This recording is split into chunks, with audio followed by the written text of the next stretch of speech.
우리 주님께서 오늘 보니까는 백부장을 향해서 칭찬합니다. 뭐라고 칭찬하냐면 나는 지금까지 이스라엘 백성들 가운데 이 백부장만한 믿음을 본 적이 없다, 이렇게 칭찬합니다. 이 칭찬이 저와 여러분을 향한 칭찬이 되기를 주의 이름으로 축원드립니다. 그렇다면은 이 칭찬받은 백부장이 어떤 믿음을 가지고 있었기에 이런 정말 극찬을 받게 되는지 오늘 말씀을 통해서 함께 나눠보고자 합니다. 먼저 첫 번째는요, 이 백부장의 믿음은 예수님을 주님이라고 고백하는 칭찬입니다. 예수님을 주님이라고 고백하고 있어요. 6절과 8절에 보면은 백부장이 계속해서 예수님을 주님, 주님 이렇게 고백하죠. 그런데 이 예수님을 향한 주님이라는 고백이 단어는 간단한 단어이지만 그 의미까지 간단하지는 않습니다. 왜냐하면 주님이라고 그 호칭할 수 있는 사람이 정해져 있기 때문이에요. 아무나 주님이라고 말하지 않습니다. 당시 로마 황제 혹은 황제의 그 핏줄들, 황족이죠. 귀족들 혹은 총독, 그리고 어떤 큰 권한을 부여받은 재판할 수 있는 권한이 있는 사람들이 이 주님이라는 호칭을 들었어요. 아무나 호칭을 주님이라고 하지 않습니다. 백부장의 입장에서 주님이라고 말할 만한 사람은요, 손에 꼽아요. 왜냐하면 백부장이라는 그 직위 자체가 낮은 직위가 아니기 때문에 그렇습니다. 군내에서만 보더라도 그의 위에는 천부장이 있고 총독이 있어요. 군 안에서, 군단 안에서 자기 위에 상급자가 그 2계급밖에 없는 거예요. 뿐만 아니라 황족하고 황제 정도밖에 없어요. 자기가 주님이라고 호칭할 만한 사람이. 오히려 백부장을 향해서 사람들이 주님이라고 칭하면 칭했지, 백부장이 주님이라고 칭할 만한 사람이 많지는 않았던 거예요. 그럼에도 불구하고 예수님을 향해서 주님이라고 고백하고 있는 겁니다. 성경학자들은 이 백부장을 로마 사람이라고 보통 얘기를 해요. 로마인인지 정확하지는 알 수는 없지만 분명한 것은 이스라엘 사람은 아니라는 거예요. 이방인이죠. 이방인이라는 사실입니다. 로마는요, 식민지를 통치하기 위해서 그 땅에 군대를 보냅니다. 군단을 보내요. 한 개 군단이 한 대략 6,000명 정도 인원이라고 그래요. 6,000명에 천부장이 6명입니다. 1,000명의 부하를 데리고 있다는 거죠. 그리고 그 각각 천부장에게는 10명의 백부장이 있는 거예요. 백부장은 100명의 부하를 데리고 보통 한 개 지역을 이렇게 주둔해 있어요. 주둔해 있는 이유는 그 땅에서 혹시 반란이나 반역이나 밀란이 일어나지 않을까 해서 그곳에 주둔해서 그곳을 정찰하고 그리고 이렇게 다스리는 임무를 부여받은 사람들이에요. 로마의 군대가 식민지를 다스리기 위해서는요, 무엇보다도 중요한 게 있어요. 소식통이 좋아야 된다는 거예요. 정보통. 왜냐하면 어디에 무슨 문제가 있을 거다 하면은 초기에 진압을 해야 되기 때문에 그래요. 사람들이 모이는 것을 좋아할까요? 싫어할까요? 싫어합니다. 왜냐하면 사람들이 모여서 좋을 게 없으니까. 반란이 일어날 확률이 높기 때문에 사람들이 모이는 것을 극도로 경계해요. 그런데 예수님께서 가시는 곳마다 사람들이 몰려오잖아요. 그러니까는 이 백부장은요, 그걸 가만히 두고 볼 수 없는 거예요. 부하들을 보내가지고 첩보 활동을 하는 거예요. 도대체 무엇 때문에 저 사람들이 모이고 있는가? 예수님이 가는 곳곳마다 사람들이 모여드니까는 누구를 조사했을 거예요? 예수님을 조사했을 거예요. 예수님의 뒷조사를 했단 말이에요. 그런데 조사를 하고 아무리 해도 건덕지가 없어요. 쉽게 말하면 반역하는 사람도 아니고 선동가도 아니고 혁명을 일으킬 사람도 아니고 정보를 수집해가지고 보니까는 예수님이 어떤 분이다 알 수 있게 된 거예요. 예수님이 어떤 분입니까?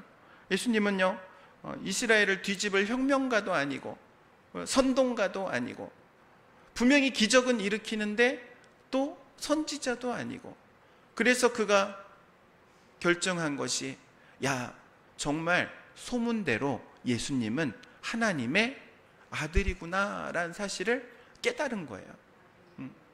그래서 예수님께 오게 되는 겁니다. 예수님을 향해서 자연스럽게 뭐라고 고백하는 거예요? 주님이라고 고백하는 거예요. 여러분, 예수님은 하나님의 아들이십니다. 그거 안 믿으면 이 자리에 있으면 안 돼. 아멘을 해야 될 때 안 해. 예수님은 하나님의 아들이십니다. 하나님의 아들이시고 하나님의 본체이시고, 그런데 하나님의 그 보좌를, 영광 보좌를 버리시고 이 땅에 사람의 몸을 입고 태어나신 거예요. 무엇 때문에? 우리의 죄를 해결해 주시기 위해서, 죄의 문제를 해결해 주시기 위해서 예수님께서 이 땅에 오신 거예요. 사람의 몸을 입고 오셨어요. 그리고 십자가를 지셨어요. 십자가에서 흘리신 주님의 그 보혈이 우리의 모든 죄를 용서하게 하십니다. 예수님께서 십자가에 흘리신 그 보혈이 우리의 죄의 문제를 해결해 주시는 거예요. 죄뿐만 아니라 죄로 인해서 발생되는, 파생되는 그 모든 문제들까지도 다 해결해 주시는 거예요. 그래서 우리는요, 예수님의 십자가의 보혈을 붙들어야 돼요. 예수님의 십자가를 붙드는 거예요. 그분이 십자가에서 흘린 보혈이 우리를 치료하시고 치유하시고 회복하시기 때문이에요. 그 십자가의 보혈이 우리를 구원하시기 때문이에요. 예수님을 그래서 믿는 거예요. 여러분, 예수님을 믿어야 합니다. 그 예수님께서 십자가에서 죽으시고 죽음으로 끝났습니까? 그렇지 않잖아요. 3일 만에 부활하십니다. 그 부활하심으로 우리에게 새로운 생명이 있음을 가르쳐 주셨어요. 부활의 생명이 있음을 가르쳐 주셨어요. 우리도 물론 이 땅에서 언제 하나님 부르시면은 다 죽을 거예요. 그런데 그 죽음으로 끝나는 게 아니라는 거예요. 주님께서 다시 오실 그날 우리 또한 부활의 모습으로, 할렐루야, 아멘, 이걸 믿는 믿음이에요. 백부장의 믿음은요, 말씀에 순종하는 믿음이기도 했습니다. 여러분, 사상누각이라는 말 아시죠? 모래 위에다가 집을 지으면은 무너지게 되어 있는 거예요. 반드시 무너지게 되어 있습니다. 예수님께서는요, 우리의 삶을 모래 위에 짓지 말고 반석 위에 지으라고 말씀하시죠. 그런데 그 반석 위에 짓는 방법이 무엇입니까? 하나님의 말씀을 듣고 지켜 행하는 거예요. 말씀을 통해서 그 말씀 위에 우리의 삶을 세우는 거예요. 그럴 때 우리의 인생이 무너지지 않는 줄로 믿습니다. 반석 위에 집을 짓는 방법, 예수님께서 분명히 가르쳐 주셨잖아요. 내 말을 듣고 행하라 그러잖아요. 주님의 말씀을 들었어요. 듣는 것으로 끝내지 않고 그 말씀을 지켜 행하는, 말씀을 붙들고 말씀을 따라가는 여러분 되시기를 주의 이름으로 축원드립니다. 여러분, 말씀에는 능력이 있습니다. 어떤 능력입니까? 이루는 능력이 있는 거예요. 하나님의 말씀은요, 그냥 땅에 떨어지는 바가 없습니다. 반드시 이루어집니다. 예수님께서 백부장에게 이렇게 말씀하시잖아요. 내가 가서 고쳐줄게. 백부장이 그러니까 뭐라고 대답합니까? 그냥 한마디 말씀만 해주십시오 그럽니다. 한마디 말씀만 해달라는 거예요. 그러면 내 종이 나을 것입니다 고백합니다. 주님의 말씀에 능력이 있기 때문입니다. 주님의 말씀하시면 그 말씀대로 이루어질 것을 믿기 때문에 말씀만 해주십시오 이렇게 고백하고 있는 겁니다. 사람의 죽고 사는 모든 문제가 주님의 말씀 가운데 달려있는 줄로 믿으시기 바랍니다. 주님께서 나으라고 말씀하시면 낫게 되는 거예요. 이 시간 주님께서 나으라 하면 낫는 거예요. 여러분, 질병으로 고통받고 있는 이들 이 시간 나을 줄로 믿습니다. 마음에 상한 심령이 있는 이들 주께서 고쳐주실 줄로 믿습니다. 주님께서 여러분의 인간관계가 회복되기를 원하면 이 시간 또한 회복시켜 주실 줄로 믿습니다. 주님께서 말씀하시면 되는 거예요. 그 말씀을 붙들면 되는 거예요. 그 말씀대로 이루어지기를 바라면 되는 거예요. 여러분, 하나님의 말씀을 붙드시기 바랍니다. 하나님의 말씀은요, 두 마디도 필요 없는 거예요. 딱 한 마디면 되는 거예요. 나으라 하면 되는 거예요. 오늘 백부장을 향하여서 그래서 그렇게 말씀하시잖아요. 백부장도 너무나도 잘 알고 있기 때문에 예수님, 두 말하면 잔소리 한마디만 해주세요. 나으라고 말 한마디만 해주세요. 그렇게 고백하고 있는 겁니다. 이 얼마나 놀라운 고백입니까? 기독교를 가리켜서 말씀의 종교라고 합니다. 왜냐하면 하나님께서는 우리에게 말씀을 주시고 말씀으로 역사하시기 때문에 그래요. 말씀으로 인도하시기 때문에 그래요. 그 말씀을 증거로 삼기 위해서, 보여주시기 위해서 이루어 주시는 매개로서 말씀을 우리에게 주시는 거예요.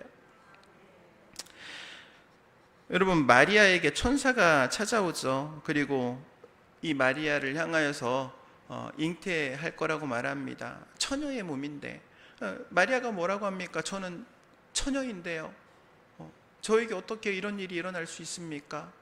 그러니까는 하나님께는 능치 못함이 없느니라 그러죠. 그러니까는 마리아가 뭐라고 대답합니까? 이 대답이 중요한 거예요. 주의 여종이오니 말씀대로 이루어지이다.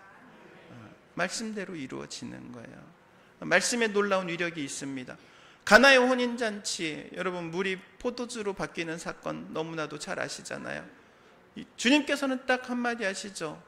물을 채우라, 그리고 떠다 주어라. 물이 포도주로 변해버리는 거예요. 베드로를 부르실 때도 어떻습니까? 그물을 정리하고 이제 집에 돌아가려고 준비하는데 베드로를 향해서 저쪽 깊은 데로 가서 그물을 내리라 그럽니다. 베드로가 뭐라고 말합니까? 불만이 좀 가득하죠.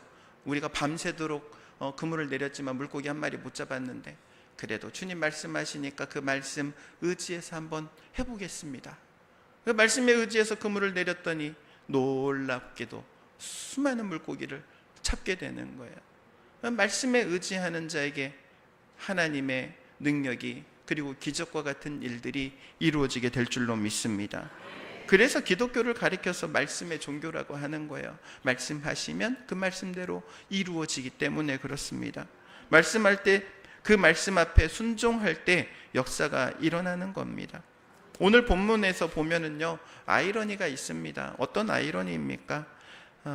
10절에 보니까는 칭찬하실 때 이렇게 칭찬하시잖아요. 이스라엘 사람 가운데서 아무에게도 이런 믿음을 본 적이 없다 그러잖아요. 믿음의 후손이라고 하는 이스라엘 백성들은요, 믿음이 없는 거예요. 그런데 하나님을 전혀 알지 못하는 이방인이 믿음을 가지고 있는 거예요. 그리고 그를 향하여 칭찬해 주고 있는 겁니다. 여러분, 하나님을 알고 하나님을 믿어야 할 이스라엘 백성들이 오히려 믿지 않았다는 것을요, 우리 자신을 한번 돌아봐야 돼요.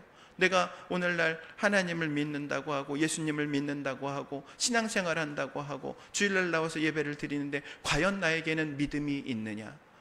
믿음이 있느냐? 말씀을 향한 믿음이 있느냐? 여러분에게 이 믿음이 있기를 주의 이름으로 축원드립니다. 그리고 또한 세 번째로 백부장은요, 예수님께서 그의 종을 고쳐주실 것을 믿었어요. 고쳐주실 것을. 예수님께서 백성들을 보시고 목자 없는 양과 같다고 긍휼히 여기시잖아요. 그래서 그들에게 찾아오시고 예수님께서는요, 하나님의 말씀을 가르쳐 주시고 천국 복음을 전파하시고 그들의 모든 약한 것과 아픈 것을 고쳐주셨다, 이렇게 기록하고 있습니다. 이 소식, 백부장이 들은 소식은 바로 그거예요.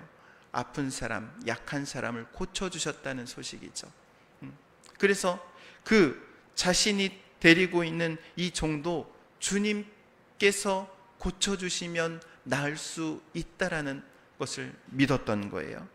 여러분, 믿음은 들음에서 납니다. 무엇을 듣느냐가 그래서 중요한 거예요. 백부장은요, 예수님을 조사하면서 계속해서 들은 이야기가 어떤 이야기예요? 사람을 고쳐주셨다, 사람을 낫게 해주셨다, 회복시켜주셨다. 할렐루야, 아멘. 그러니까는 이 백부장에게는요, 마음에 소원이 생긴 거예요. 내 종도 예수님께서 고쳐주신다, 고쳐주신다. 여러분에게 이런 마음의 소원이 있기를 주의 이름으로 축원드립니다. 주님께서는 고쳐주실 수 있으신 분이세요. 예수님의 이야기를 듣다 보면 예수님께 소망을 두게 되는 겁니다. 여러분, 세상 이야기를 듣잖아요. 그러면은요, 이게 점점점 옅어지는 거예요. 주님께 소망을 두어야 되는데 세상에 소망을 두는 거예요. 내가 주님을 믿어야 되는데 내 통장을 믿는 거예요. 그러면 안 돼요. 주님을 믿어야 합니다. 예수님이라면 고쳐주실 수 있을 것이다. 의사도 고치지 못하지만 그러나 예수님은 고치실 수 있으시다. 이걸 믿은 거예요. 백부장은요, 자신의 종이 당한 그 아픔과 고통을 주님께서 고쳐주실 것이라는 것을 믿었어요. 여러분, 포기하지 마시기 바랍니다. 주님을 붙드세요. 주님은 고쳐주시는 분이시잖아요. 회복시켜 주시는 분이잖아요. 주님을 붙들면은 놀라운 일을 경험하게 되는 거예요. 그리고 이 백부장의 믿음은요, 긍휼이라는 이 이타적인 마음 위에 세워진 믿음이에요. 좀 달라요. 무엇이 다르냐? 많은 사람들은요, 나를 위해서 많이 믿어요. 나를 위해서. 그런데 오늘 이 백부장은요, 나를 위해서 믿는 게 아니잖아요. 누굴 위해서 믿어요? 자신이 데리고 있던 종, 그 노예잖아요. 노예. 마리주와 종이지 노예란 말이에요. 그 노예가 아픈 모습을 보고 이를 고치기 위해서 주님께 믿음으로 나왔다는 거예요. 당시에 기록에 이런 기록이 있다고 합니다. 노예와 물건의 차이점, 오직 하나랍니다. 말을 하느냐 하지 못하느냐. 그러니까 노예는 물건 취급받는 거예요. 재산 목록 중에 하나죠. 아파서 죽어도 신경도 안 쓸 만한 위치에 있는 게 이 노예인 거예요. 재산상의 조금 손해 났다 하고 말 정도. 그런데 이 백부장은요, 그 노예를, 그 종을 그렇게 생각하지 않은 거예요. 긍휼히 여긴 거예요. 불쌍하게 생각한 거예요. 안타깝게 여긴 겁니다. 종에게 있어 이 백부장 얼마나 감사할까요? 그러지 않겠습니까? 다른 데에서는 노예 취급당하면은 쓸모없으면 버리는데 이 백부장은요, 자신이 아픈 것을 고치기 위해서 예수님을 찾아가잖아요. 그 수고를 마다하지 않습니다. 그런 마음, 종을 향한 긍휼의 마음, 여러분에게 이러한 긍휼의 마음이 있기를 주의 이름으로 축원드립니다. 믿음이라고 해서 다 같은 믿음은 아니에요. 나를 위한 믿음과 남을 위한 믿음은 근본적으로 다릅니다. 이런 말이 있습니다. 배워서 남 주냐? 여러분, 배워서 남 주냐? 이 말은 어떻게 보면 좀 틀린 말이에요. 왜냐하면 배워서 혼자 가지고 있으면요, 별로 쓸모가 없어요. 배워서 남 줄 때 쓸모가 있는 거예요. 배워서 남 주는 사람들이 어떤 사람들이겠습니까? 선생님들, 교수님들 뿐만 아니라 연구원들, 그리고 발명가들, 그렇잖아요. 엔지니어들. 배워가지고 남을 주잖아요. 남에게 혜택을 줄 수 있도록 하잖아요. 배워서 남 주는 사람이 되어야 합니다. 믿음도 마찬가지예요. 믿음으로 남을 이롭게 하는 사람이 되어야 되는 거예요. 나만 좋아서 그러면 안 돼요. 공동체를 위해서, 이 나라 민족을 위해서. 그러니까는 믿음은요, 어떤 믿음을 가져야 되느냐? 중보적인 믿음을 가져야 되는 거예요. 다른 사람을 위해서, 타인을 위해서, 이타적인 믿음이라고 하죠. 백부장에게는 그런 믿음이 있었던 겁니다.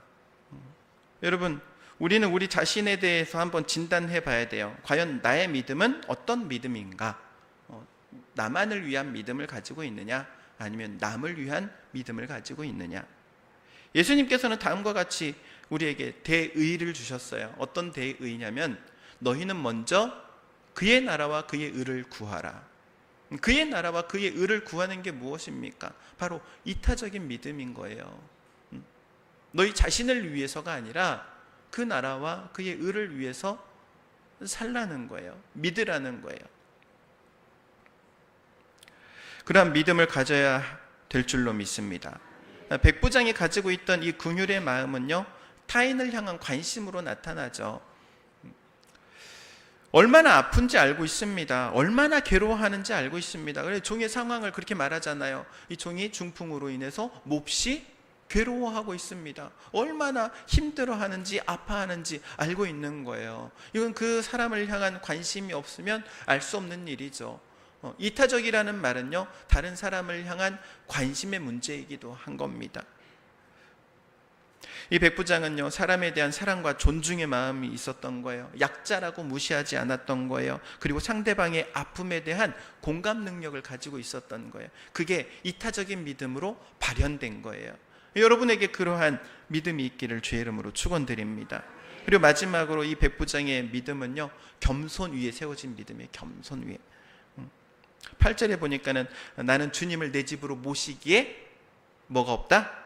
자격이 없다 그러죠. 자격이 없다. 여러분, 백부장이라는 그 권세가 얼마나 대단한 권세인데요. 그런데도 불구하고 예수님께는요, 나 그런 자격이 없습니다, 이렇게 말하고 있잖아요. 격이라는 것은요, 같은 사람들끼리 만나줘야 되는 거예요. 한미 정상회담 마찬가지로 대통령끼리 만나는 거잖아요. 한쪽은 대통령이 나왔는데 한쪽은 비서실장 나왔다, 이건 무시하는 거란 말이에요. 그러지 않겠습니까? 격이 같은 사람들끼리 만나는 거예요. 백부장은요, 그런데 자신의 격이 예수님께 못 미친다고 고백하는 거예요. 모셔드릴 만한 자격이 없어요. 여러분, 신앙은요, 겸손으로 시작해서 겸손으로 끝나야 되는 거예요. 왜냐하면 우리 주님께서 그걸 기뻐하시기 때문에 그렇습니다. 교만한 사람은 물리치신다고 했어요. 겸손한 사람을 주님께서 들어 쓰시는 겁니다. 로마 군인 100명을 부릴 수 있는 위치가 낮은 위치가 아니잖아요. 로마 군인 한 사람 한 사람에게도 가지고 있는 권한이 상당합니다. 무려 전쟁을 위해서 물자를 징발할 수 있는 권한이 있어요. 그리고 징발한 그 물자를 오리, 그러니까는 2km 정도를 들고 가게 시킬 수 있어요. 그러니까 예수님께서 가르침 중에 이런 가르침이 있잖아요. 너희 중에 오리를 걷게 하거든 어떻게 해라?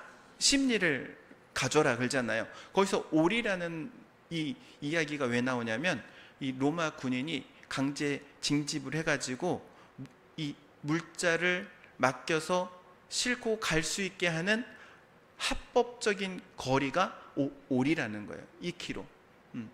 법이 정해준 이 로마 군인에게 준 권한인 거예요. 권한. 얼마나 놀라운 권한입니까? 근데 그런 권한을 가지고 있는 군인이 몇 명이에요? 100명이나 있는 거예요. 100명. 예수님과 인간적인 만남을 본다면은 자격이요? 예수님이 부족할 수도 있어요. 그렇지 않습니까? 예수님 뭐 인간적인 모습으로는 볼품이 없잖아요. 볼 게 없잖아요. 그럼에도 불구하고 이 백부장은 예수님의 겉모양을 보는 것이 아니라 그분의 하나님의 아들이심을 보니까는 자신의 자격이 미달이라는 것을 고백하는 거잖아요. 그래서 그 앞에 저는 자격 미달입니다, 저는 자격이 안 됩니다, 이렇게 고백할 수 있는 거잖아요. 여러분, 주님 앞에 나아갈 때는요, 항상 겸손하게 나가야 할 줄로 믿습니다. 자격이 없는 우리를 부르셔서, 죄인 있잖아요, 죄인. 그런데 우리를 십자가로 부르셔서 모든 죄를 용서하시고 하나님의 자녀 삼아주시는 놀라운 은혜를 우리 가운데 허락하시잖아요. 백부장은요, 예수님께 자신은 자격이 없다고 고백합니다. 이 겸손은 어떻게 보면은 자신의 자기 비하라고도 말할 수 있는, 자신을 낮추는 모습이죠. 그리고 그 낮추는 모습 가운데 예수님은요, 감동하신 거예요. 자신을 낮추는 그 모습에 감동하신 거예요. 마가복음에 보면은 수로보니게 여인이라는 한 여자가 나오죠. 그리고 예수님께 자신의 귀신 들린 딸을 좀 고쳐달라고 부탁을 합니다. 예수님께서 그런데 매몰차게 얘기하세요. 자녀의 떡을 취해 개에게 주음이 마땅하지 않다 그럽니다. 무슨 말입니까? 이방인을 향하여서 넌 개만도 못해, 이런 의미잖아요. 하나님의 은혜, 하나님의 능력 너 받을 자격 없어, 너 개만도 못한대, 이런 이야기를 이 여인이 들었어요. 근데 그 여인이 뭐라고 말합니까? 이 여인이 맞습니다 그래요. 맞습니다, 그렇습니다. 그러나 개들도 주인의 상에서 떨어지는 부스레기를 먹습니다 그러잖아요. 이 여인이 예수님께 뭘 인정하는 거예요? 나는 자격이 안 돼요. 은혜 받을 자격 안 돼요. 응답 받을 자격도 안 돼요. 그러나 그렇다 할지라도 주님, 부스러기라도 좋으니까 그것만으로도 저에게 족합니다. 그런 고백이잖아요. 여러분, 주님 앞에 나아갈 때, 은혜를 구할 때 자신을 낮추는 사람을 주님께서 기뻐하실 줄로 믿습니다. 백부장을 향하여서 그래서 기쁘게 말씀하시는 거예요. 극찬하시는 거예요. 내가 이스라엘 사람 중에 이런 믿음을 본 적이 없느니라. 오늘 예배하는 우리 성도들을 향하여 우리 주님께서 우리 대한민국에 이만한 믿음을 가진 신북교회를 본 적이 없느니라. 아멘 안 한 사람들은 몰라, 나는 된 사람들로 될 줄로 믿습니다. 주님께서는요, 우리의 믿음을 보시는 거예요. 우리의 믿음을 요구하시는 거예요. 그리고 그 믿음을 보시고 응답하시는 거예요. 여러분의 삶에 이 백부장과 같은 이 믿음으로 하나님의 기적과 같은 일들이 채워지기를 주의 이름으로 축원드립니다.